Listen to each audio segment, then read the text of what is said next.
We picked treatment-resistant depression because that's actually the indication for two reasons.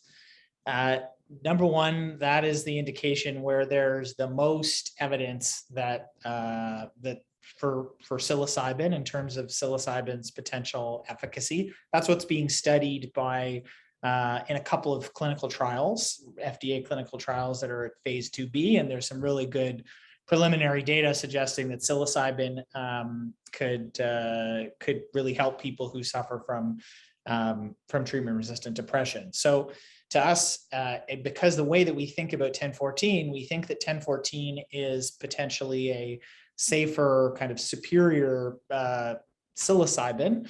It made a lot of sense for us to pursue treatment-resistant depression. Treatment-resistant depression is also an indication that affects, an absolutely enormous number of people. I think there's, 300 million people who suffer from major depression, and, roughly a third of those don't respond to treatment. So you're talking about a group, over 100 million or so people who are, treatment-resistant depression sufferers. And not getting any relief from any of the established treatment methods, and that's obviously something that would be great to change.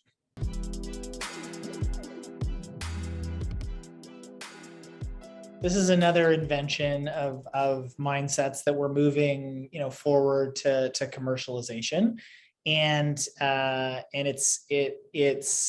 it's a process that our scientists invented in the course of designing some of our own new drug families. Because if you're inventing a new drug, you also need to invent a way to make the drug. But we were able to develop along the way a new process to synthesize psilocybin.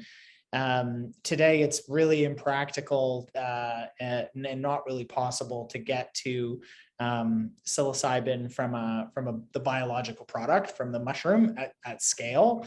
That's doesn't, generally speaking, very hard to do that and live up to kind of pharmaceutical purity standards. So the main approach today is to create it synthetically through chemical synthesis. And our scientists were able to identify some efficiencies in the standard process, and so they were able to develop a process that gets to psilocybin in fewer steps than any of the published methods. And we are working towards synthesizing a kilogram of psilocybin probably early next year with a contract manufacturer.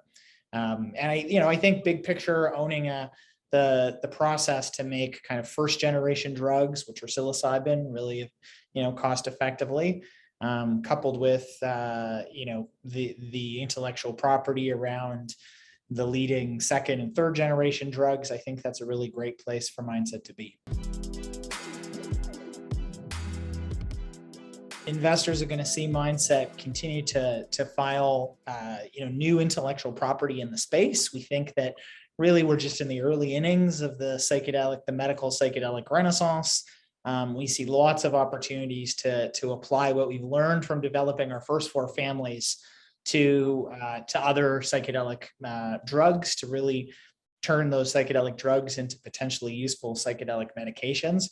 We're moving our new drug program forward, very rapidly, and we're expecting to release some more positive preclinical data from our families, and likely selecting another lead compound, probably from our family 2, which is our third generation psilocybin with a really short duration of action. So lots and lots of catalysts coming up over the next few months that I think we'll really see Mindset continue to extend its leadership position in next generation drugs.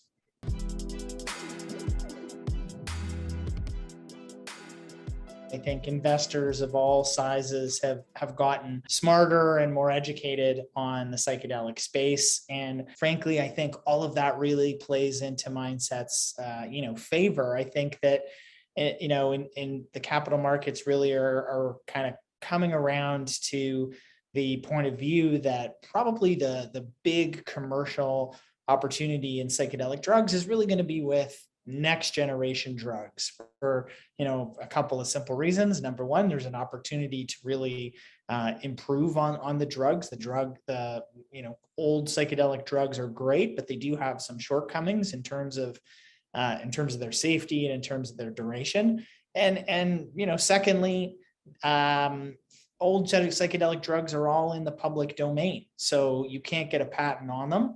And so I think what we're certainly seeing from our dialogue with different investors, especially more sophisticated, bigger life science investors, is real interest in next generation patentable drugs. And that plays in perfectly for Mindset, because that's what we've been focused on from the very beginning, when at a point in time where other groups were a bit more focused on old drugs and indications for those drugs. And that were really, actually, it couldn't have worked out better for Mindset, because it meant that there was a big opportunity for us to go and file really critical intellectual property in the space. So I think this is just going to continue. And I think, we've shown, especially over the last few months, that we're really starting to see the fruit from our new drug program. I think we're in an excellent position, and we're very pleased to see that investors are starting to really come around to kind of how we've been looking at the market for the last few years.